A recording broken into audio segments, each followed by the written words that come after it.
Hello, everybody, and welcome to Non Sequitur News for June 27th, 2025. It's a time machine episode because MayorWatt had mayoral duties. Let's get into it. We're going to be talking about exciting trends in gaming, crypto IRS letters, Bye BSOD, legal lane splitting, masterpiece copy pasta. Google says AI will control phones, speeding through time, red panda wake-up calls, Cannes'd Investigation, and hackers take flight. That and more on Non Sequitur News for June 27th, 2025. It's Season 4, Episode 178.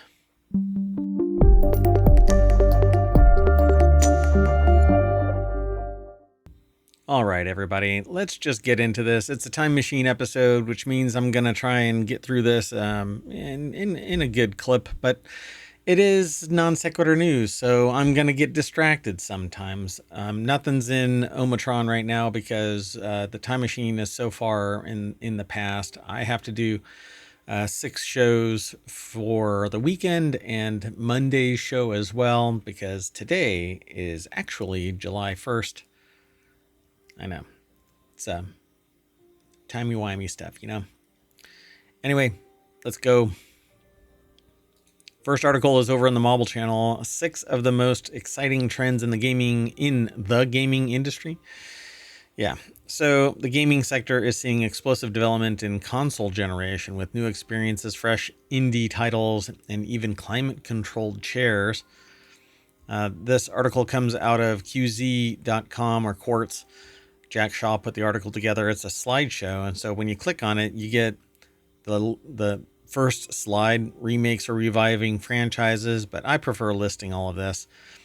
You can go over, you can follow the links through the show notes over on YouTube. Unfortunately, ohmTown isn't set up for every single day for you to retrieve like the historical record of links. I could probably do it. I probably should do it so that everybody can go back in time. We've been doing this show, the Sentient AI and I'm again MayorWatt, and right there is the Sentient AI's visualizer, but they're not available right now. Sometimes the time machine doesn't allow for the consciousness of the Sentient AI to traverse the quantum entanglement. Anyway, doesn't matter. So remakes are reviving the franchises, indie games are surging, cooperative and multiplayer streaming is growing, advanced gaming gear and esports deals. I don't know about the esports deals. I don't know about that really happening in the United States. It doesn't seem to be very prominent. And then next gen consoles and price changes. So the prices are going up through the roof, $80 games and whatnot. There was a trend where if you want to get 5 days early access or just early access, you have to pay a premium price. But over on Steam, that doesn't seem to be happening all that much. But some developers are definitely embracing that. Cooperative and multiplayer streaming let me click on that. So they say here, multiplayer gaming, and this particular entry is Elden Ring, Night Ring, multiplayer streaming. I'm not quite sure what they're referring to. The streaming as in watching people play or streaming as in a live service. But they say multiplayer gaming has always been a core part of the industry, but the fall of couch co-op and the rise of online couch co-op. I didn't know it even rose. And the rise of online gaming led to a much stronger push towards PvP, or player versus player battles. And the rise is also evident in streaming platforms, with multiplayer titles accounting for 3.184, wow, they're dragging that decimal point out, billion watch hours on Twitch in only one quarter. I'm not sure where they get their numbers from.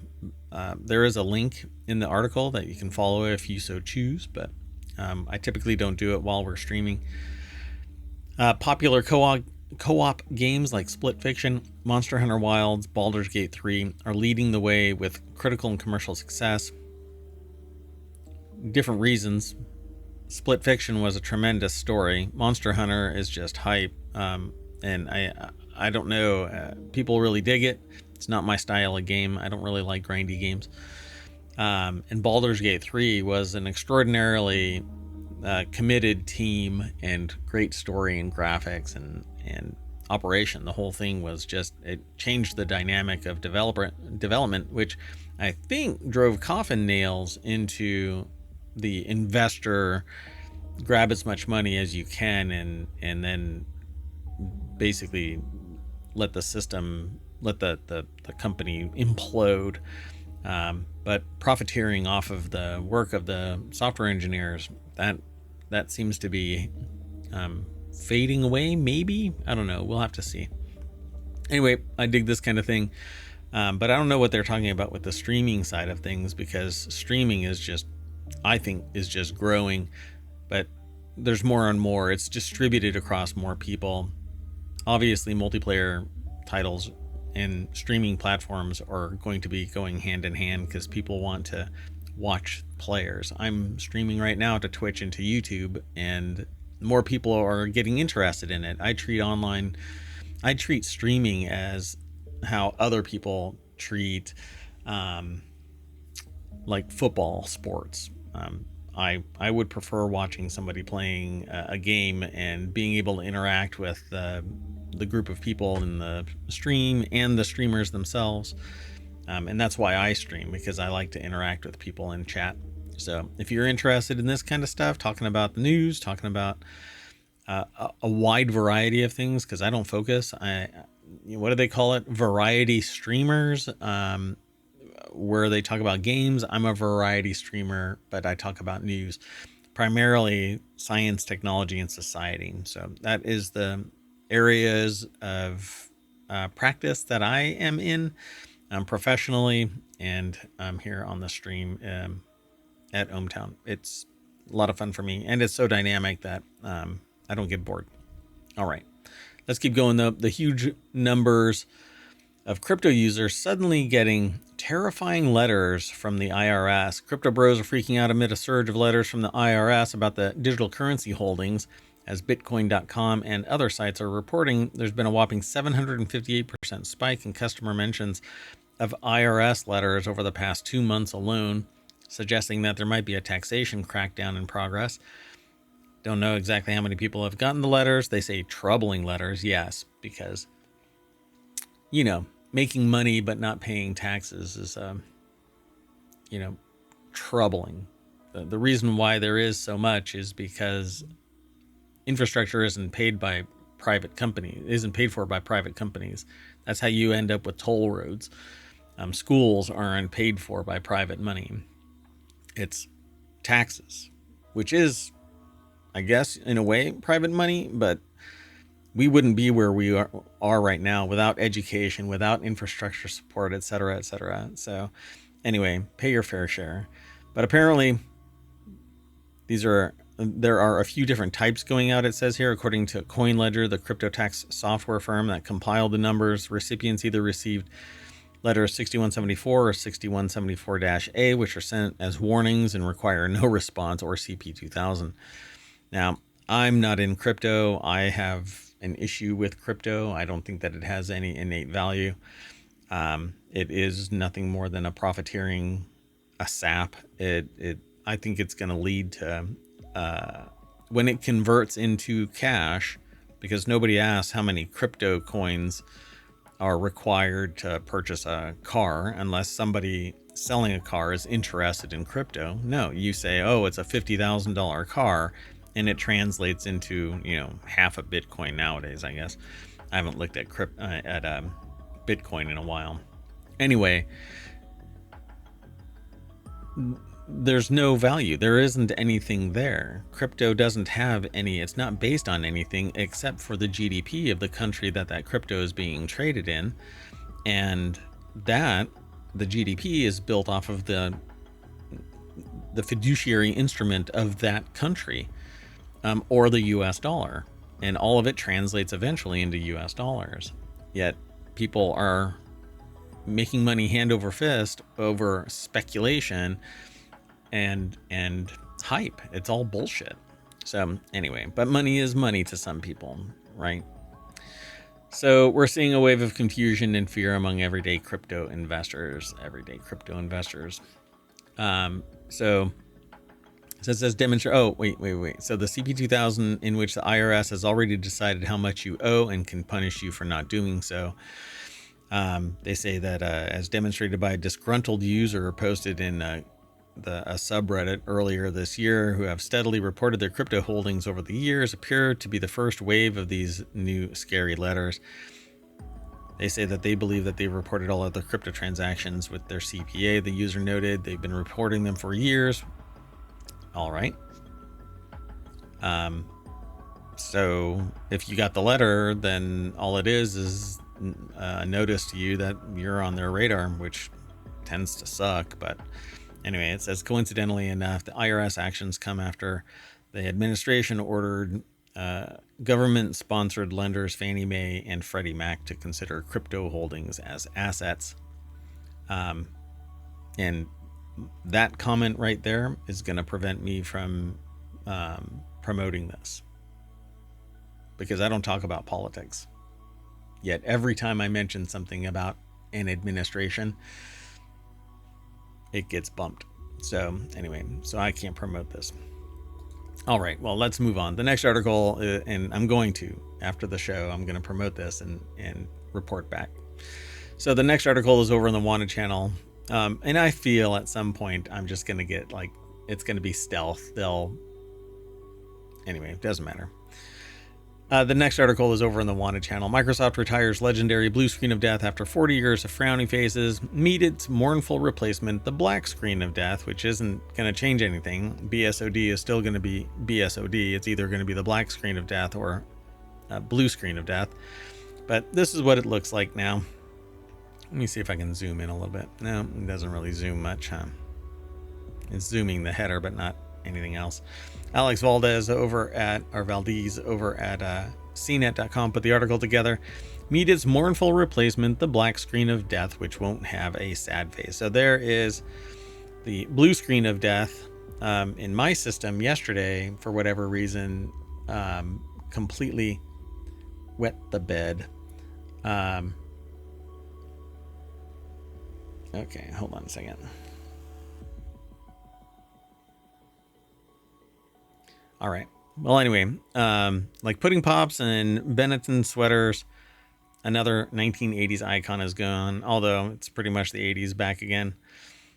Microsoft says the new black screen of death, which it calls a simplified UI for unexpected restarts, will appear in its place starting later this year, for summer, with all Windows 11 version 24H2 devices. So it'll show up with a stop code and a faulty system driver, allowing IT admins more quickly identify the issue that caused the crash rather than having to use debugging software, which I don't know anyone. Do people use debugging software? I don't know.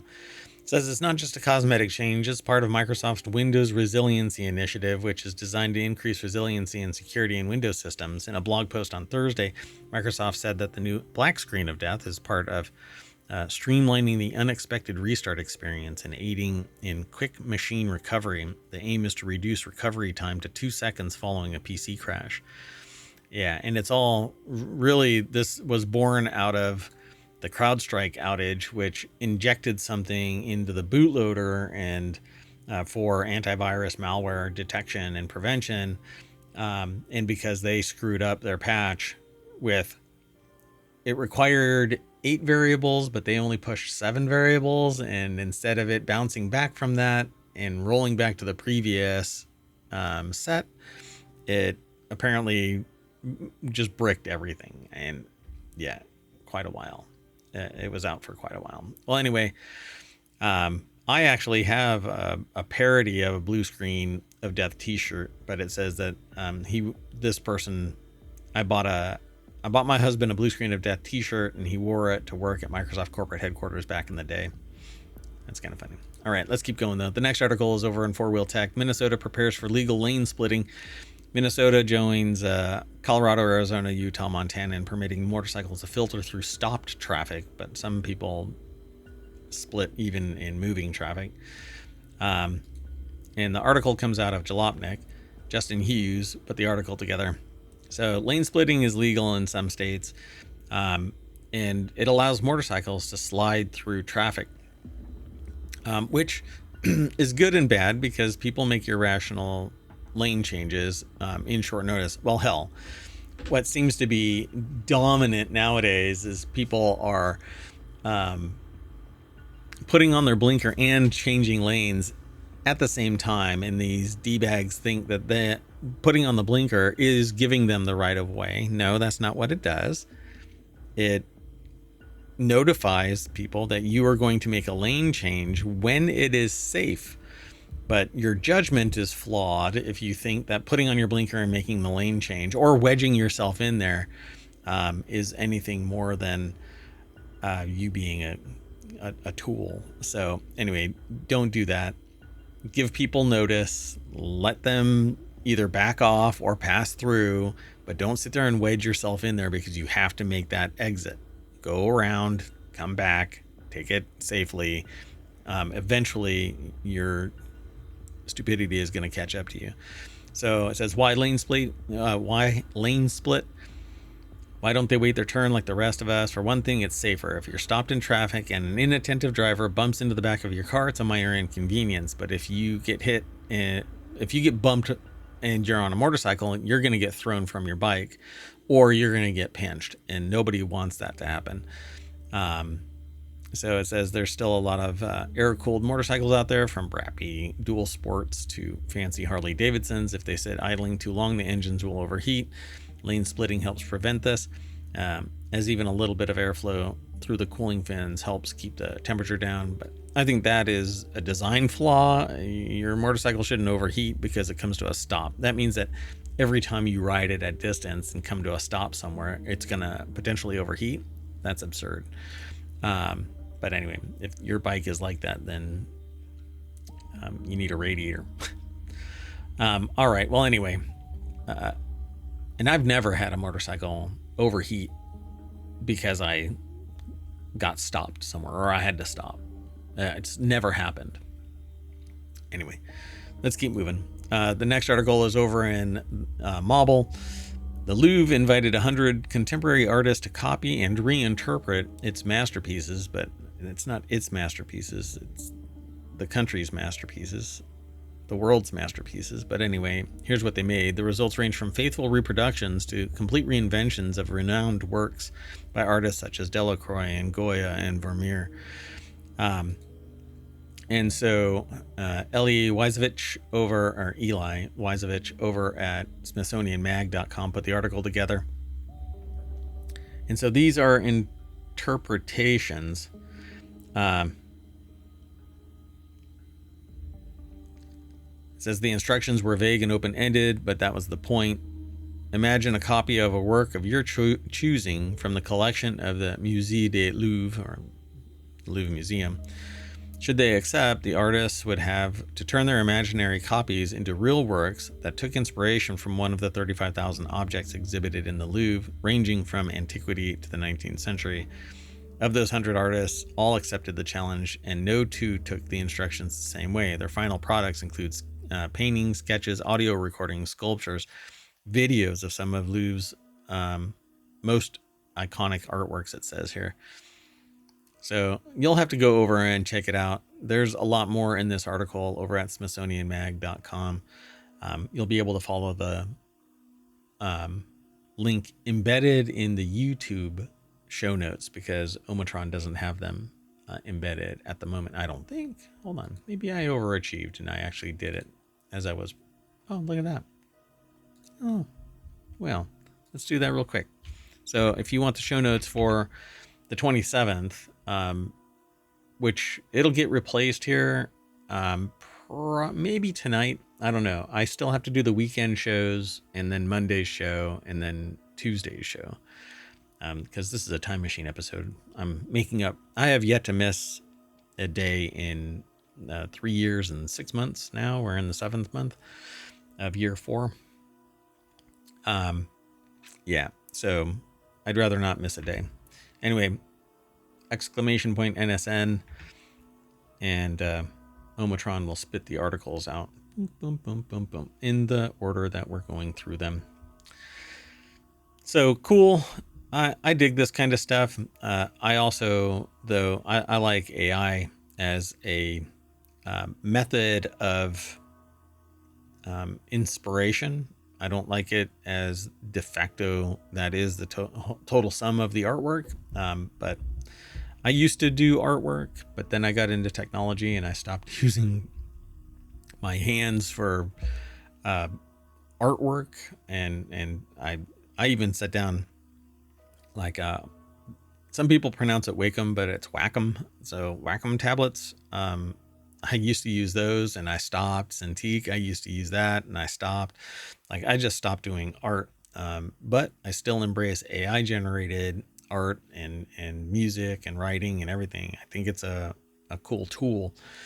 But anyway, eventually society will embrace it, but we'll see what happens. Maybe it'll go the whole route of Dune and we'll have the whole rise up against AI and destroy automation and go back to, well, even that is kind of, the Dune world building is hypocritical. But anyway, again, this is Non Sequitur news, and we get distracted by the flow of thoughts that come through. It's called associative thinking. It's a practice that I've been deploying for 30 years plus. Anyway, let's keep on going. The next article is over in Non Sequitur News. Google sends out bizarre email saying that AI will now control your phone apps. One of the most powerful tech corporations on earth, they say, in this article, has sent a message to Android users that its AI will soon be taking control of your phone. Android users have begun receiving ominous emails warning of Gemini, the space, what do you want to call it? The space expeditions, or Gemini, but apparently, Gemini is the original pronunciation, I guess. I don't know. Anyway, Gemini, Google's proprietary large language model, will soon be able to quote unquote help you with apps like phone, messages, and WhatsApp. Crucially, the emails note that Gemini will be able to help users regardless of whether your Gemini app's activity is on or off, which prompted some understandable anxiety. So, nice phone you got there, says Joe Wilkins over at Futurism, categorized as helping hand. That's pretty funny.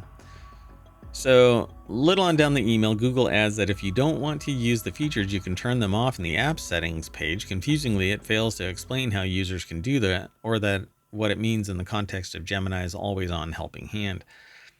It's unclear that if any of this really means in practice, especially given the sensitivity of the apps in question. Can Google's AI hijack your phone and make random calls? Can it monitor your text? Share your data with Google to mine and sell to advertisers? Yeah, it's doing that, folks. There's no data protections really anymore, not with Little Sister. Little Sister is snooping on all of your shit.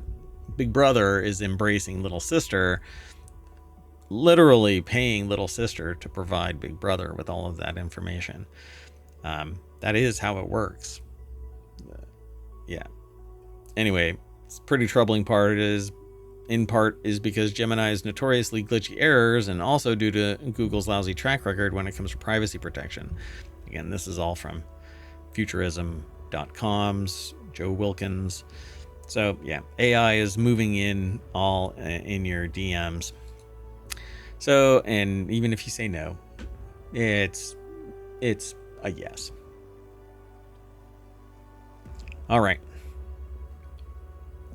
An Australian Ford Model T driver was caught speeding while high on cocaine and meth. A young Australian driver may have taken the Grateful Dead's lyrics, "Driving that train high on cocaine," a little too seriously. The article is by Justin Hughes over at jalopnik.com. According to Hills Area Police Command Facebook post, which who uses Facebook anymore? You really shouldn't. The Tin Lizzie was accelerating aggressively on Old Northern Road and hit a speed of 51 miles per hour, where the speed limit was 37 miles per hour, which is weird. 37 miles per hour. Oh, it's probably in kilometers. Anyway, hold on. I'm really curious. What is...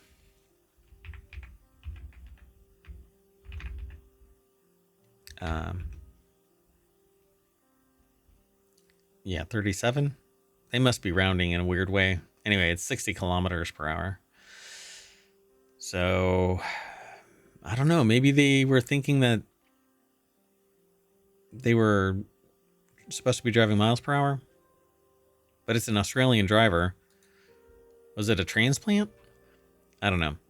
Anyway, if this is the car, oh, that's not the car involved pictured above, but it was described as a 1923 Ford Model T hot rod. So it might have looked something like that. The 20 horsepower inline 4 engine it came with from the factory would likely not be able, unless it's downhill in a hurricane, accelerating aggressively, as the Hills Highway Patrol claimed that it did. A big V8 sticking out of all sides of the engine compartment certainly could, it says here. But it would probably be going faster than 50. I don't know. Pretty wild, though. The vehicle had been modified beyond factory specifications and was deemed unroadworthy, wrote the Hills Area Police Command. What could possibly go wrong with a giant engine shoved in a small, lightweight car that it was never designed for? That's the original muscle car formula, and the Australians made great muscle cars, that says here. There's a link. You can follow that link. Just head on over. You can go through ohmTown, or you can just go over to Jalopnik. All right, the next article is over in the Mobile channel. Red Panda's banned from doing wake-up calls at Chinese hotel. There was, for a brief moment, a hotel in Chongqing, China, that let you gently be awakened by the presence of a bear in your room. It wasn't a grizzly bear or polar bear. It was a red panda. The internet has fallen in love with red pandas, and for good reason. They're friggin' adorable, it says here. The article is by Vice.com's Louis Prada. So, yeah, turns out federal regulators don't like it when you unleash a wild animal in people's rooms. Go figure, nanny state cowards. That's what they say in the article. It all started when 28-year-old Huang Wai, a guest at the Loco Joy River and Holiday Hotel, posted a video on Shangheng Shu, a Chinese Instagram, basically. In it, a red panda frolics across his bed while he, half buried in blankets, giggles with mad delight. The animal even delicately snacks on treats fed by the hotel staff. It seems I can dream, it says in the article. Like it's too good to be true. For a little bit, it wasn't. So Why called it a joyful experience. And yeah, it seems like it would be. It beats the hell out of getting jolted awake by your smartphone alarm or your upstairs neighbor's blender as it pulverizes their morning protein shake. All right, the next article is over on the Mobile channel. Le Pub, under investigation after Cannes Lion-winning case study draws scrutiny. Le Pub is under scrutiny over its Cannes Lions winning campaign for New Balance. The article is over at adweek.com. Audrey Kemp is the author. Let's see here. Le Pub Sao Paulo is facing scrutiny over its Cannes Lions winning case study for New Balance and Sao Paulo FC after Brazilian journalist Demetrio Vecchioli published an investigation on LinkedIn alleging that key performance data and endorsements featured in the award-winning entry were misleading or unverified. It says the follower score campaign, which won a bronze lion, centered on a geo-targeted push notification system that allegedly allowed fans near the team bus en route to a match to pre-order an exclusive Sao Paulo FC jersey. The case video claims the limited drop sold 45,000 shirts in a single day, citing massive fan engagement. They say no public evidence the push notification-based pre-sale ever occurred.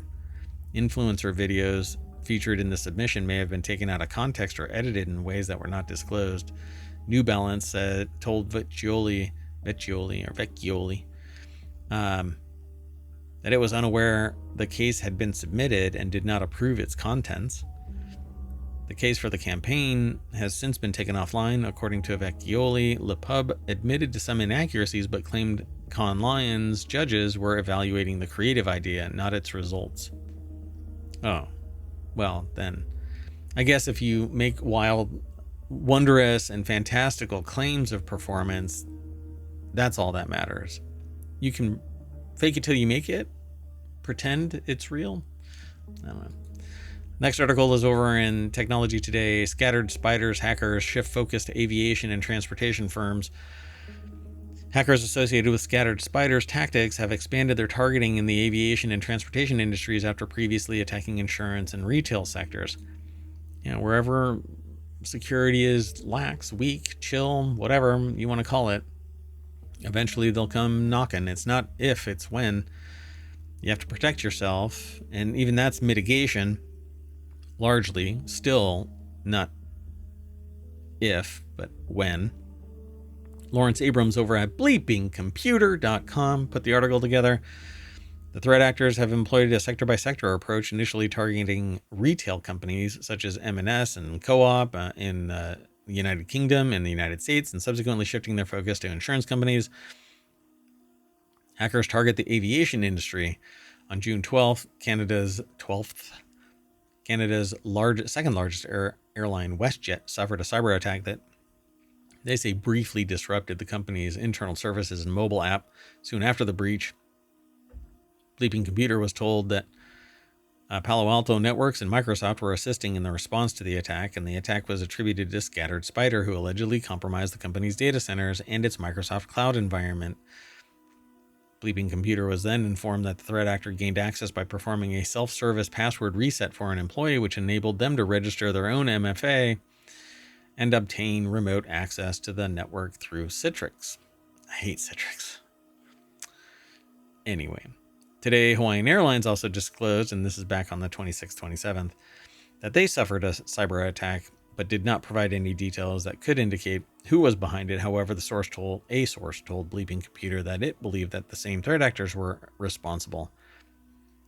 There's more over here at this article, but the takeaway is you need to be prepared, aware. You need to click with care, so to speak. That is a saying that I've been promoting and trying to develop into an ideological bent where people pay attention to what they are clicking on. They don't just click. Scattered Spider, also known as Octopus, Star Fraud, UNC 3944, Scatter Swine, Octotempest, Muddled Libra, is a classification of threat actors that are adept at using social engineering attacks, phishing, multi-factor authentication, bombing, targeted MFA fatigue, and SIM swapping to gain initial network access to large organizations. SIM swapping is the most insidious of them. You just need somebody complicit inside the system to redirect traffic, essentially. You just need a boob in MFA authentication-based attacks where you can actually... Well, this is a different thing, but a lot of the social engineering attacks are based on basically manipulating a human to believing that they are capable and should be fixing a problem with somebody. In fact, I had to interact with somebody that had no idea about me, yet I was trying to tell them that, hey, you need to fix this because this person is contacting people via my email address, and it's a different email address, and it's not mayor@ohmTown.com.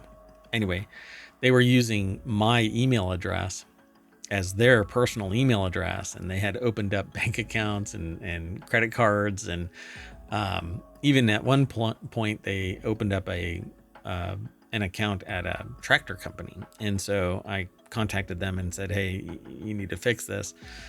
So hopefully it's been remedied. But yeah, it went to the bank, I guess, and a bunch of other admins, but I don't know the outcome because some people are actually practicing some level of security. Well, anyway, Google Threat Intelligence Group and Palo Alto Networks have released guides on hardening defenses against the known scattered spider tactics used by the threat actors, and all admins are advised to familiarize themselves with the tips and harden their identity platforms and processes. Again, the most insidious one, which actually has some outcome, ramifications if they get caught, the SIM swapping is the most insidious because it's basically behind the scenes. All right, let's keep going though. We are done with June 27th episode, season 4, episode 178. Thank you very much for hanging out if you're in chat or watching this over on YouTube, and they have a chat too. Otherwise, thanks for watching this as a VOD, either on Twitch or YouTube, and it will eventually become a podcast as well. Every episode we do becomes a podcast episode, either in Non Sequitur News or in one of the other 6 podcasts that are out there under the ohmTown umbrella. So go and do a search for ohmTown, you'll find us. So thank you very much, and we'll see you later. Bye-bye.